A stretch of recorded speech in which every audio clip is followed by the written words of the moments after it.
Hello everyone, welcome back to my channel. আজ হলো Sunday, আর এই সানডেটা আমার কাছে অনেকটা স্পেশাল।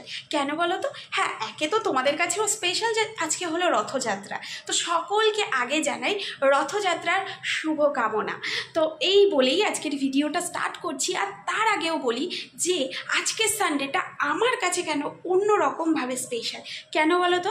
এতদিন পর্যন্ত তোমাদের সাথে আমি শেয়ার করেছি আমার লাইফে স্ট্রাগল যাচ্ছে, অনেক প্রবলেম যাচ্ছে, আমি একটা অধ্যায়ের মধ্যে দিয়ে যাচ্ছি। সেইগুলো না পুরোপুরি তোমাদের কাছে প্রকাশ না করলেও তোমরা এতদিনের যারা ভিডিও দেখেছো তারা এটুকু রিয়েলাইজ করেছো যে আমি একটা প্রবলেমের মধ্যে দিয়ে যাচ্ছি। তো সেই প্রবলেমটা আমি নিয়ে অনেক রিসার্চ করেছি, জানো তো।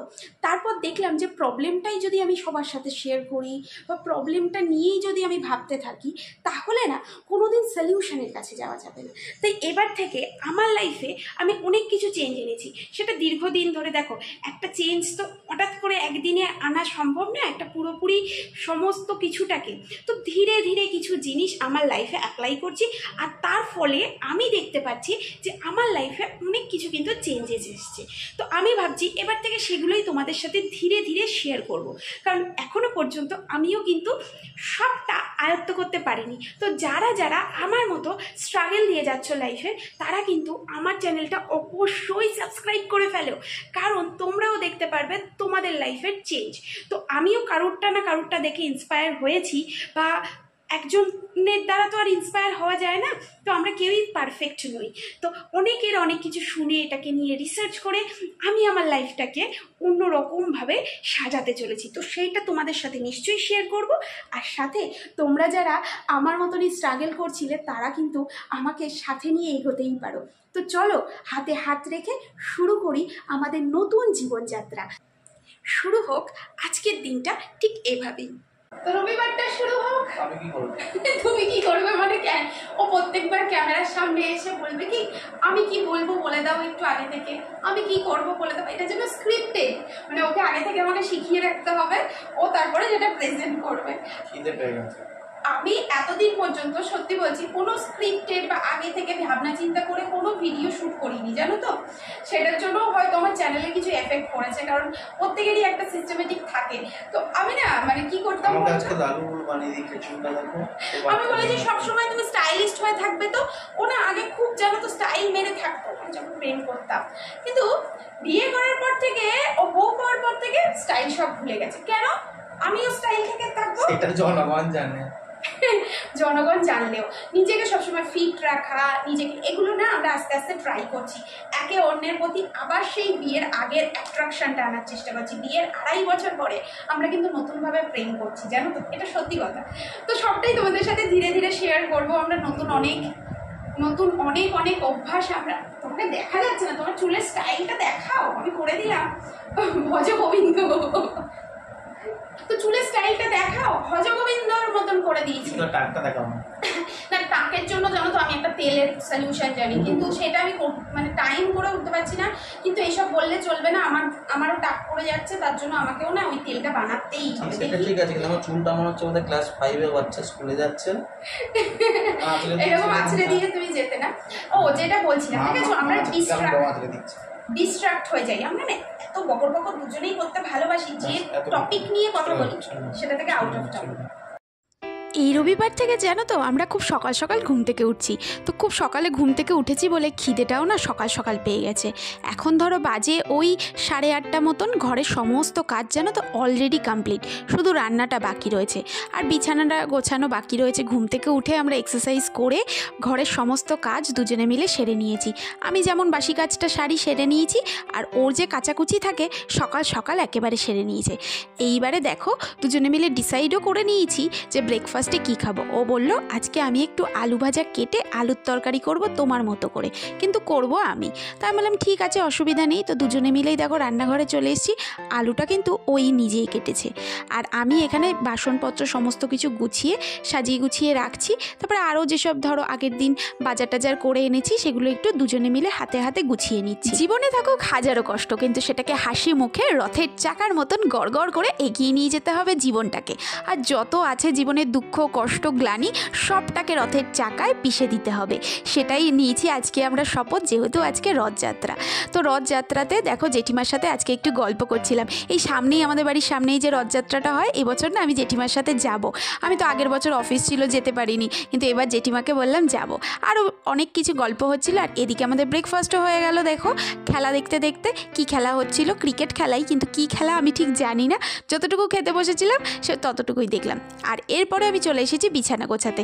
জানো তো সকালবেলা না বিছানাটা গোছাচ্ছি না, কেন বলো তো, বিছানা গোছাতে এলেই না মনে হয় একটু ফোন নিয়ে বসি দেখি, সেই জন্য এই রুটিনটাও আমি চেঞ্জ করেছি। তোমাদের সাথে সবটা ধীরে ধীরে কথা বলবো, কি কি চেঞ্জেস এনেছি আমাদের জীবনে আর তাতে কি কি সুফল পেয়েছি। তো দুজনে মিলে ডিসাইড করে নিলাম যে আজকে কি হবে লাঞ্চে, বিকজ আজকে রথযাত্রা, আমরা কিন্তু খাবো নিরামিষ যতই রবিবার হোক। আর এই দেখো আলমারি পুরো ফাঁকা করে সমস্ত দেখো জিনিসপত্র নামিয়ে ফেলেছি।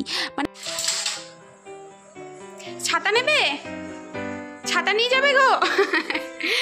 হেঁটে যেতে বলেছি, রাগ হয়ে গেছে, আজকে বাইক নিয়ে যেতে দিইনি। দেখো বেরোবে বলে চাবি নিয়েছিল, একটু হেঁটেই যাও।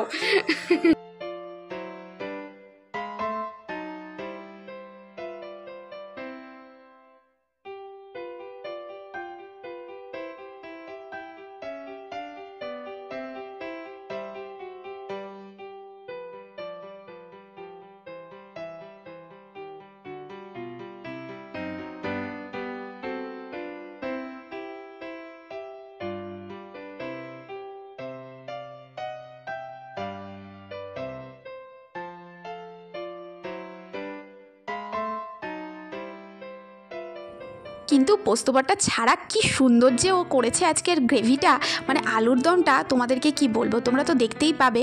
তবে রেসিপিটা ফুলও শেয়ার করিনি আজকে, বলছে আমি কনফিডেন্ট নই। আর এদিকে দেখো আমি পোলাওয়ের জন্য চাল টাল ধুয়ে রেডি করে রাখছি। এদিকে আলুটাকে আমি সেদ্ধ করে রেখেছি, এদিকে আদা বাটা কিছু কিছুটাও রেডি করে রাখছি। তো আদা বাটা আমার তো পোলাও দিতে লাগবে, কিছুটা সেটা বাসন্তী পোলাও রাখছি। আর আমি যাতে দিতে পারে আলুর দমে, সেই জন্য একটু শিলে বেটে নিরামিষ আলুর দম তাড়াহুড়োর জন্য না শিলে বাটা বলেছিল, শিলে বাটার মশলার টেস্ট পেঁয়াজ ছাড়া না অন্যরকম হয়। আর যে রান্নাতে পড়েই সেই রান্নাটাও নতুন কিছু ট্রাই করার মজাটা কিন্তু সবসময় আমি করতে পারি না। আমি চেষ্টা করি যখনই সময় থাকে শিলে বাটতে। আমরা দুজন সময় যদি হাতে না থাকে মিক্সার গ্রাইন্ডার তো রয়েছে, সেই জন্যই গেল একটু দই আনতে। দই ছাড়া না নিরামিষ আইটেম মানে এই গ্রেভি জাতীয় একেবারে একটা ভালো লাগে। আমি ঠিক বললাম কিনা বলেছিলাম, দই যারা রান্না করো, যারা প্রতিদিনের রান্নার টেস্ট বুঝতে পারো, তারা কিন্তু এটা নিশ্চয়ই আমার সাথে একমত হতে পারবে যে শিলে বেটে রান্নার কিন্তু টেস্ট অন্যরকম হয়, কিন্তু সবসময় সম্ভব হয় না। আর দেখো বাজার থেকে এসছে, আর কি নিয়ে এসছে সাথে করে, দেখো কমপ্ল্যান। ও ছোটো বাচ্চা বলো তো, বলে কি অনেকদিন কমপ্ল্যান খাই না, আজকে কমপ্ল্যানটা নিয়ে এসছি, একদিন বানিয়ে দুজনে মিলে খাবো। যাই হোক দই এনেছিল, দেখো অনেকটা দই এনেছে, তো এত দই তো আর লাগবে না রান্না। আর এদিকে আমার দেখো আলু সেদ্ধ করে ছাড়ানো হয়ে গেছে, আদা বাটা ওর রান্নার জন্য যেটুকু লাগবে রেখে দিয়েছি। আর এখানে আমার পোলাওয়ের জন্য চালটাও রেডি রেখেছি। এই দেখো এইটুকু দই হলেই হয়ে যাবে আমাদের আলুর দমে। বাকিটা দিয়ে বানাচ্ছে ঘোল, যেটা আমি একদম পছন্দ করি না। তুমি খাও আগে, তুমি খাও। আমার না সত্যি বলতে দই জিনিসটা একদম চুপ চুপ নাকটা বসে পুরো শেষ করে দিন আজকে। দেখি আমি খাবো না, দরকার আমি আবার একটা দই নিয়ে আসবো। তুমি যদি খেতে পারো পুরোটা, আমি আবার একটা দই নিয়ে আসবো। মানে বাজারে কিনে খেতে ইচ্ছা করে, আমার বরফ দেয়। আমি লস্যি খেতে পছন্দ করি না, কিন্তু মাঝে মধ্যে ওই তো ওই যে মরার বরফ দেয়, সেটা খেতে ভালো লাগে। বাড়িতে ফ্রেশ বানিয়ে দিচ্ছি, ভালো লাগছে না। বাহ, তাও খেয়েছে আজকে। মিষ্টি মিষ্টি করেছে, ভালো হয়েছে।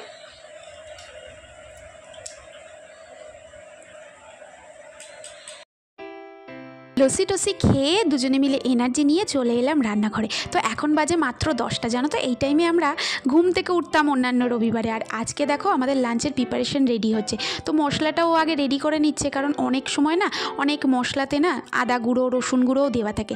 তাই ওকে আমি বলে বলে দিচ্ছিলাম যে এই মশলাটা ইউজ করতে পারো, ওটা করতে পারো না, কারণ নিরামিষ খাচ্ছি যখন ফুললি নিরামিষ খাওয়াটাই বেটার হবে। আর এই দেখো টিউশনের বাড়ি থেকে ওই যে আগের দিন দিয়েছিল বললাম না পেয়ারা, তো 2-3টে পেয়ারা না পেকে গেছিলো, তো সেইগুলোকে একটু মাখছি।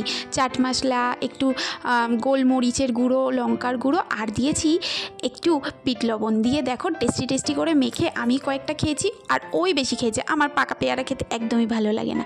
আর এই দেখো নিরামিষ আলুর দম বানিয়েছে, দেখে তো লোভনীয় লাগছেই, জানি না তোমাদের কাছে কতটা লাগছে, কিন্তু খেতে জাস্ট টেস্টি হয়েছিল, সেটা আর বলার অপেক্ষা রাখে না। আর দুধ এনেছিল, আমি কি করছি দুধটাকে একটু গরম করে রেখে দিচ্ছি, ভেবেছিলাম আজকে একটু পায়েস করব, তবে জানো তো সময় পাইনি। তো এর এরপরে আমি যেটা করছি সেটা হচ্ছে পোলাও। আর পোলাওয়ে যেটা মেন উদ্দেশ্য থাকে সেটা হচ্ছে জলটা, কারণ ঝরঝরে পোলাও না হলে একদমই ভালো লাগে না। জানো তো আমি বহুবার পোলাও করেছি, এমনও দিন গেছে যে খুব ঝরঝরে হয়েছে, আবার এমনও হয়েছে যে পুরো খিচুড়ি হয়ে গেছে, ওটাকে পোলাও বলা চলে না। তবে করতে করতে এক্সপিরিয়েন্সের সাথে না এখন বুঝে গেছি কতটা কি জল দিতে হয় না দিতে হয়। তো সময়ের সাথে সাথে সব কিছুই এই সংসারেরও বুঝে গেছি যে কোথায় কতটা সময় দিতে হয়, কাকে কতটা গুরুত্ব দিতে হয়, কাকে কতটা মাথায় রাখতে হয়, কাকে কতটা মনের মধ্যে জায়গা দিতে হয়। যাই হোক, সময়ের সাথে সাথে সবাই শিখে যায়। দেখো 12:30 বাজে, আমাদের রান্নাবান্না কিন্তু প্রায় কমপ্লিট হয়ে গেছে, আর কর্তামশাইয়েরও স্নান হয়ে গেছে, ও এবার এসে দেবে পুজো। আর আমি দেখো এখানে দুধের মধ্যে গরম মশলাটাকে গুলে নিয়ে ভালো করে দিচ্ছি পোলাওতে। আর এখানে দেখো ও পুজো দিচ্ছিল, তো আমি এলাম যে দেখানোর জন্য ও কতগুলো ধূপকাঠি ব্যবহার করে, তা দেখলাম এখনও বের করছে। আর এই দেখো পোলাওটা বেশ ঝরঝরে হয়েছে, এবার ওই দুধটাকে দিয়ে দেবো, আর একটু সেদ্ধ হবে চালটা। দেখো পুরো জলটা টেনে নিয়েছে, তো ভালোই সেদ্ধ হয়েছে এবং ঝরঝরে হয়েছে। আর একটু সেদ্ধ হওয়ার জন্য আমি ওই দুধটাকে গরম মশলার সাথে মিক্সড করে দিয়ে দেবো, তাতে কিন্তু টেস্টটা বেস্ট আসে। তো সবসময় দুধ থাকে না বলে দিতে পারি না, আর আমুল দুধটা আমার বাড়িতে থাকে বেশিরভাগ সময়, কিন্তু দেওয়া হয় না, জানো তো, জল দিয়ে বেশিরভাগ সময় পোলাও করি। এই দেখো কর্তামশাইয়ের পুজোও শুরু হয়ে গেছে। আর ধূপকাঠি যে কতগুলো জ্বালবে, ধুনো ধূপকাঠি, ধূপ যেগুলো সেগুলো, ধূপের কাঠি। আর এই দেখো বসে পড়েছি খেতে। এই হলো গিয়ে আমার ঝরঝরে পোলাও, খুব সুন্দর হয়েছিল জানো তো, মানে আজকের কম্বিনেশনটা জাস্ট ওয়াও। আমার হাতের পোলাও এই দেখো যেমন সেদ্ধ হয়েছে তেমনি কিন্তু ঝরঝরে, একদম খিচুড়ি মার্কা হয়নি, আবার একদম চাল চালও হয়নি। তো খুব সুন্দর হয়েছে খেতে, মিষ্টি মিষ্টি পোলাও, তার সাথে ঝাল ঝাল আলুর দম। তো প্লেট সাফ তো হয়েই গেছে, আর আজকে না তাড়াতাড়ি করে খেয়ে একটু রেস্ট নেব, কারণ যাব বাড়ির সামনে যে রথযাত্রা, প্রথমবারের জন্য আমি রথযাত্রায় যাব, তো সেই জন্য একটু এক্সাইটেড রয়েছি, তো তাড়াতাড়ি রেস্ট নেব। তো আলুর দমটাও দেখো খুব সুন্দর গ্রেভিটা হয়েছিল, মানে just wow wow and wow. আমি ওকে বললাম যে তুমি কেন রেসিপিটা শেয়ার করলে না, বললো এটা তো সবাই ট্রাই করে, বাড়িতে নিশ্চয়ই করে। তবে হ্যাঁ, যখন ওই যে কোনো ঠাকুরের অনুষ্ঠান বা কিছু হয় তখন প্রায় বাড়িতেই এটা হয়, সবাই জানে মোটামুটি। তবুও আমার মনে হচ্ছিলো যেন খুব সুন্দর খেতে হয়েছে, আজকে রেসিপিটা শেয়ার করলে অনেকের সাথেই শেয়ার করে নিতে পারতাম, আমার বন্ধুরা দেখতে পারতো। তো দেখো জাস্ট ওয়াও, প্লেট দুটো পুরো সাফ হয়ে গেছে। তো ও নিয়েছে 3 বার রাইস, তো সেটাই আমি দেখাচ্ছিলাম, আর আমি নিয়েছি আরও 2 বার রাইস। তো আজকের ভিডিও এই পর্যন্ত, টাটা। যদি ভিডিওটা ভালো লাগে অবশ্যই পাশে